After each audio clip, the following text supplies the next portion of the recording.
Parent நீ சொன்னீங்க இல்லையா? So that is one of the new initiatives. And நான் வந்து அந்த கம்பெனியில் in core management capacity and as a partner.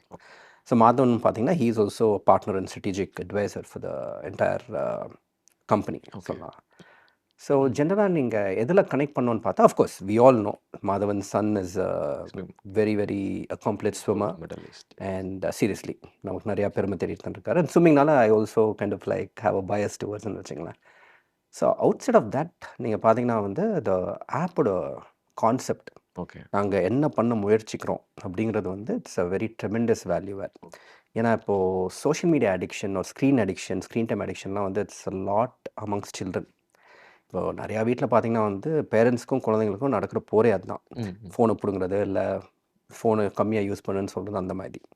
இப்போ நீங்கள் பார்த்தீங்கன்னா வந்து அந்த காலத்துலலாம் நான்லாம் வளர்ந்தபோது I got my first cellphone when college third year படிக்கும்போது.